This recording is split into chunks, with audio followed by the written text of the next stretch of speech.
สวัสดีครับ PB Channel ครับวันนี้พิเศษมากเพราะว่าผมมีคีย์บอร์ดจาก ROG 2 ตัวครับในซีรีส์ Falchion ตัวแรกครับอันนี้เป็นแบบ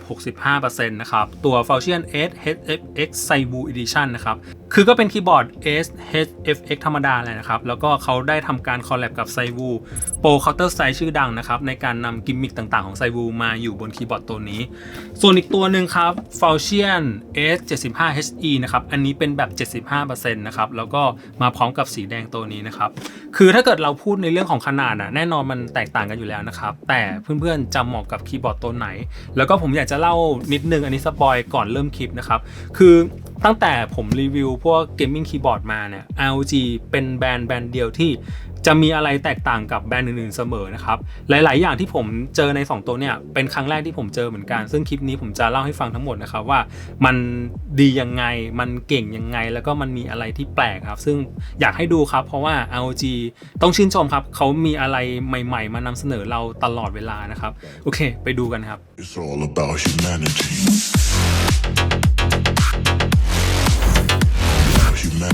นี่คือหน้าตาของเจ้าคีย์บอร์ดทั้ง2ตัวนี้นะครับ 65% นะครับแล้วก็ 75% นะครับตัวนี้ครับ S-HFX นะครับเขาก็ได้นำคีย์บอร์ดเวอร์ชันธรรมดาแหละนะครับแล้วก็มาทำการคอลแลบกับ Saiwu นะครับแล้วก็จะเติมสีสันต่างๆเช่นเรื่องของปุ่ม WSD นะครับปุ่ม Enter นะครับแล้วก็มีสีของความเป็นไซวูนะครับคือชมพูกับเหลืองแล้วก็ตัดกับดำนะครับซึ่งผมคิดว่ามันสวยมากนะครับแล้วก็จะมีกิมมิคต่างๆเช่นเป็นไอคอนเป็นโลโก้ของไซวูนะครับเป็นรูปปืนสไนเปอร์ซึ่งเป็นอาวุธประจำตัวของไซวูนะครับมีลายเซ็นของไซวูนะครับซึ่งเท่มากนะครับส่วนตัวนี้ครับแบบ 75% นะครับแล้วเขาก็จะมีอยู่3สีครับคือขาวดำแล้วก็สีแดงตัวนี้มันเป็นแดงที่แบบแดงแจ๋ๆมากนะครับแล้วก็ด้านหลังตัดกับสีดำตัวนี้นะครับ2ตัวนี้จริงๆแล้วของในกล่องก็มีความคล้ายๆกันนะครับก็คือพวกสายเคเบิลแล้วก็จะมีที่ดึงคีย์แคปนะครับซึ่งเวอร์ชันไซวูเขาจะให้เป็น cover คีย์บอร์ดตัวนี้มานะครับไว้สำหรับคุมคีย์บอร์ดเวลาเราไม่ได้ใช้งานนะครับก็จะคุมแบบนี้หรือว่าจะใช้พกพาไปข้างนอกนะครับหรือว่าถ้าเกิดเราจะใช้งานนะครับเราก็สามารถนำไอ้ cover ตัวนี้มาวางไว้ใต้คีย์บอร์ดนะครับก็จะเป็นฐานรองอีกชั้นหนึ่งได้นะครับส่วนเวอร์ชัน 75% นะครับมาพร้อมกับกระเป๋าตัวนี้นะครับไว้สำหรับพกพาไปเล่นข้างนอกไปแข่งขันข้างนอกได้นะครับซึ่ง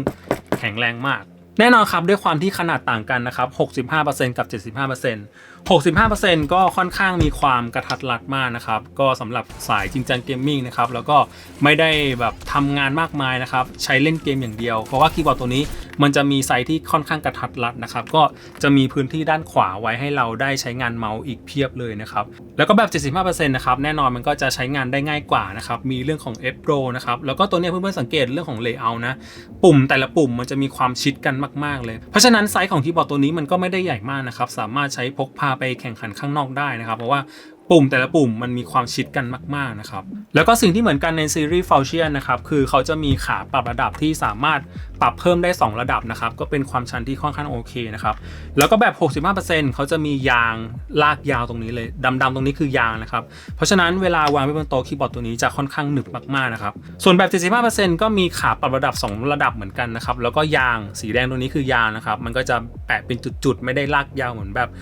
65% เนาะแล้วก็จุดเด่นสำคัญของคีย์บอร์ดซีรีส์ Falchion นะครับคือเขาจะมีแถบด้านบนตรงนี้นะครับทั้งแบบ 65% แล้วก็ 75% เลยซึ่งแถบตรงนี้นะครับเราสามารถตั้งค่าต่างๆได้ผ่านระบบสัมผัสนะครับซึ่งไอ้แถบตรงเนี้ยครับแถบฝั่งซ้ายของตัวคีย์บอร์ดนะครับมันจะเป็นระบบสัมผัสปุ่มนี้นะครับจะเป็นปุ่มฟังก์ชันนะครับเราสามารถสลับได้ว่าจะเซตเป็นเพิ่มเสียงลดเสียงหรือว่าจะเซตเป็นมัลติมีเดียในการเปลี่ยนเพลงในการหยุดเพลงนะครับเราสามารถใช้แถบตรงนี้นะครับสมมุตินะครับผมเซตไว้เป็นเพิ่มเสียงลดเสียงนะครับแล้วเราก็จะสามารถเอานิ้วลากแถบตรงนี้นะครับแล้วก็เสียงในคอมเรามันก็จะเพิ่มแล้วก็ลดนะครับหรือว่าถ้าเกิดดับเบิลแท็บนะครับกดปุ๊บนะครับมันก็จะเป็นการมิวเสียงอันนี้ถือว่าเท่มากนะครับเป็นระบบสัมผัสนะครับตรงนี้แล้วก็อีกด้านนะครับจะเป็นสวิตช์หมุนตรงนี้นะครับซึ่งอันนี้เอาไว้สำหรับปรับพวก Repeticker ครับซึ่งผมคิดว่า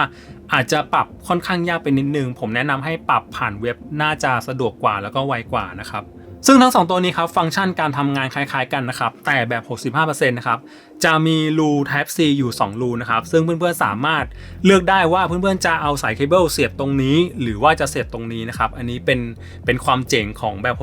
65% ส่วนแบบ 75% ครับเขาจะมีน็อบพิเศษนะครับก็คือตรงนี้นะครับไว้สำหรับตั้งค่าต่างๆได้เช่นกันนะครับจะเลื่อนขึ้นหรือเลื่อนลงนะครับแล้วก็สามารถกดได้ด้วย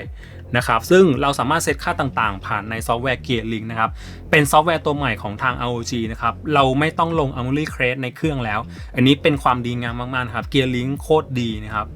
นอกนั้นฟังก์ชันต่างๆก็จะเหมือนกันนะครับตัว 75% ก็สามารถใช้ระบบสัมผัสได้เหมือนกันนะครับในการลูดบริเวณตรงนี้นะครับเพื่อนๆเห็นไหมมันจะมีแถบไฟตรงนี้นะครับเวลาผมเลื่อนนิ้วขึ้นลงนะครับแล้วก็จะทำงานด้วยหัว Type C นะครับโผล่ตรงกลางตรงนี้นะผมอยากให้ดูวัสดุนิดนึงนะครับ 65% เนี่ยจะเป็นพลาสติกนะครับเป็นพลาสติกแต่ด้วยความที่เป็น ROG เป็นแบรนด์ที่งานประกอบโคตรดีเลยอันนี้ชื่นชมมากๆนะครับแล้วก็แน่นหนามากส่วน 75% จะเป็นอลูนะครับไอ้เฟรมสีแดงๆตรงเนี้ยอันนี้จะเป็นอลูนะครับงานดีมากแล้วก็เงามากนะครับโคตรสวยส่วนข้างหลังก็เป็นพลาสติก ABS ธรรมดานะครับเพียงแต่ว่าเฟรมด้านหน้าตรงนี้จะเป็นอลูนะครับและนี่คือ Keycap ครับ 65% แล้วก็ 75% นะครับทั้ง2ตัวเป็น PBT ทั้งคู่นะครับแล้วก็วัสดุจะเป็น PBT ที่มีเนื้อค่อนข้างหนานะครับเพราะฉะนั้นมันจะมีฟีลลิ่งการพิมพ์ที่ค่อนข้างแน่นดีนะครับอันนี้ผมชอบมากนะครับแล้วก็แบบ 65% นะครับผิวมันจะแบบเป็นผิวเรียบๆมีความฝืดนะครับแต่ผิวจะไม่สากนะครับส่วนแบบ 75% อันนี้จะเป็น PBT ที่เป็นผิวสากนะครับพูดง่ายๆคือตัวนี้ไม่สากตัวนี้สากนะครับส่วนตัวนะผมชอบแบบ 75% มากกว่าแล้วก็ไฟนะครับแบบ 65% ไฟไม่รอดนะครับแล้วก็ 75% ไฟจะรอดนะครับและนี่คือสวิตช์นะครับอันนี้เป็นตัว 65% อันนี้เป็นแบบ 75% นะครับถ้าเราดูหน้าตา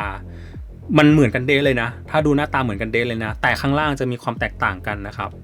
ข้างล่างมีความแตกต่างกันนะครับแบบ 75% จะเป็นเวอร์ชันที่ใหม่กว่านะครับตามข้อมูลนะครับสวิตช์ตัว 65% เนี่ยจะมีระยะการกดประมาณ 4 มิลนะครับส่วนเวอร์ชัน 75% จะอยู่ที่ 3.5 มิลนะครับพูดง่ายๆคือสวิตช์ตัว 75% จะเป็นเวอร์ชันที่ใหม่กว่าแล้วก็จะมีระยะการสั่งงานที่สั้นกว่านั่นแปลว่าตัว 75% นะครับจะมีระยะการสั่งงานที่สั้นกว่าแล้วก็จะสามารถออกคำสั่งได้ไวกว่าประมาณนั้นนะครับแล้วก็แรงที่ใช้กดนะครับตัวไซวูอยู่ที่ 40 กรัมฟอร์สนะครับส่วนตัว 75% อยู่ที่ประมาณ 32 กรัมฟอร์สส่วนเรื่องของวัสดุดูดซับเสียงดูดซับแรงกระแทกนะครับอันนี้ให้มา5ชั้นอันนี้ให้มา6ชั้นนะครับเดี๋ยวไปฟังเสียงเปรียบเทียบกัน2ตัวนี้ครับว่าเสียงเป็นไง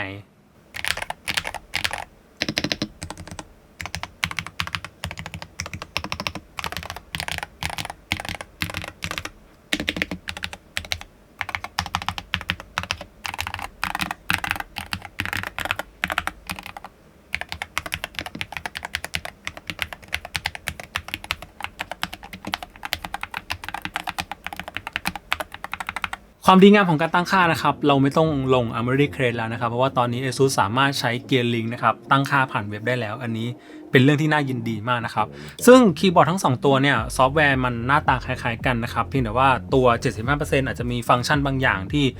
มีมากกว่าตัว 65% นะครับอย่างตัวน็อบตรงเนี้ยนะครับเราก็สามารถตั้งค่าเพิ่มเติมได้ซึ่ง 65% ไม่มีนะครับซึ่งหน้าตาซอฟต์แวร์อันนี้มีภาษาไทยด้วยดีมากนะครับตรงปุ่มเนี่ยก็จะเป็นการรีแมปปุ่มนะครับให้เราเลือกสักปุ่มหนึ่งนะครับแล้วก็จะมีคำสั่งต่างๆให้กดเพียบเลยนะครับเรื่องของ DKS Mod Tab อะไรต่างๆนะครับพวกฟังก์ชันล้ำๆเนี่ยแล้วก็ตรงนี้ครับจะเป็นการปรับพวกค่า Addition Point ต่างๆนะครับตัวนี้เป็นสวิตช์เวอร์ชัน2นะครับเราสามารถปรับได้ตั้งแต่ 0.1 ถึง 3.5 นะครับตรงนี้ครับเป็นการปรับ Dead Zone นะครับแล้วก็จะมีกราฟิกโชว์ด้วยนะครับว่าระยะอะไรต่างๆมันเท่าไหร่นะครับตรงนี้ครับเป็นการเซต Rapid Trigger นะครับสามารถเซตแยกได้ระหว่างกดกับยกนะครับแล้วก็ตัว Knob Wheel ตรงนี้นะครับเราสามารถหมุนเพื่อปรับค่า Rapid Trigger ได้นะครับลดทีละ 0.1 ทีละ 0.1 นะครับซึ่งมันก็แอบงงนิดนึงผมแนะนำให้ปรับในซอฟต์แวร์น่าจะไวกว่านะแถบความเร็วตรงนี้เป็นการเซต SOCD นะครับซึ่งความเจ๋งคือเราสามารถเซตได้5คำสั่งเลยซึ่งปกติเราก็จะเซตแค่ A กับ D ใช่ไหมครับเวลาเดินซ้ายเดินขวานะครับอันนี้เราสามารถเซตเพิ่มได้จะเป็น ZX จะเป็น UI อะไรสามารถเซตเพิ่มได้อันนี้เจ๋งมากนะครับแผงระบบสัมผัสที่ผมเล่าไปตอนแรกนะครับเวลาเราจะเอานิ้วลากตรงแถบตรงเนี้ยนะครับลากซ้ายเป็นคำสั่งอะไรลากขวาเป็นคำสั่งอะไร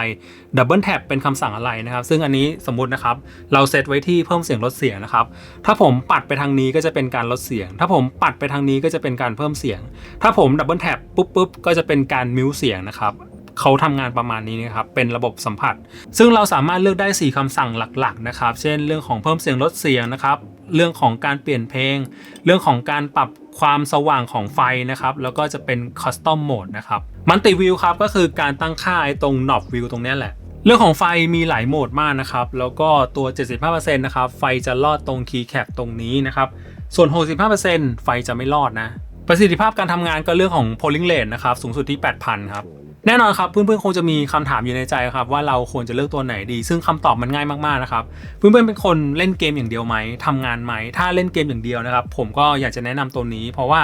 มันค่อนข้างที่จะประหยัดพื้นที่ในการใช้งานนะครับแล้วก็อีกเรื่องหนึ่งคือมันสวยผมรู้สึกว่าเวอร์ชันเซวูแม่งส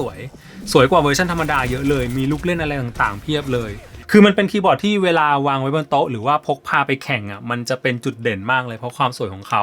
แต่ถ้าเกิดเราเป็นคนที่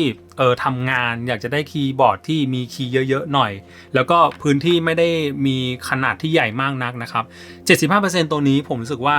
ช่วยทำให้ชีวิตเราง่ายขึ้นเยอะนะครับส่วนเรื่องของแถบมัลติฟังก์ชันด้านบนนะครับแน่นอนว่าเราไม่เคยเจอในคีย์บอร์ดตัวอื่นนะครับการที่เพิ่มเสียงลดเสียงโดยการใช้นิ้วสัมผัสตรงเนี้ยผมคิดว่ามันเป็นอะไรที่เท่มากเลยนะอย่างที่ผมบอกไปนะครับเวอร์ชัน 75% เนี่ยสวิตช์จะเป็นเวอร์ชันที่ใหม่มากกว่านะครับก็จะปรับค่าอะไรต่างๆได้ละเอียดมากกว่าแต่จากการที่ผมได้เอาไปเล่นมาจริงๆนะผมรู้สึกว่า2ตัวนี้ความสามารถความเร็วในการเอาคำสั่งมันไม่ได้แตกต่างกันเท่าไหร่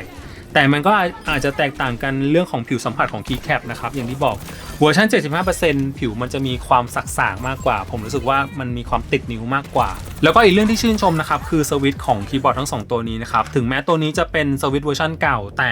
เป็นสวิตช์ที่มีความวอบเบิลน้อยมากๆนะครับเอานิ้วแตะๆเอานิ้วโยกๆแล้วรู้สึกว่าสวิตช์ค่อนข้างนิ่งมากๆนะครับไม่กองแก๊งเลยนะครับแล้วก็ด้วยความที่เนื้อคีย์แคปเขาหนานะครับเพราะฉะนั้นเวลากดไปมันค่อนข้างมีความแน่นนะครับมีความแน่นแล้วก็เสียงค่อนข้างเพราะอย่างที่เพื่อนๆได้ฟังไปแล้วก็คีย์แคปของทั้ง2ตัวนี้ไม่มีภาษาไทยนะครับนี่แหละครับเป็นอีกครั้งที่ ROG ไม่ทำให้ผิดหวังนะครับใครคิดว่าเหมาะสมกับตัวไหนก็ลองไปตัดสินใจดูนะครับ 65% หรือ 75% ครับ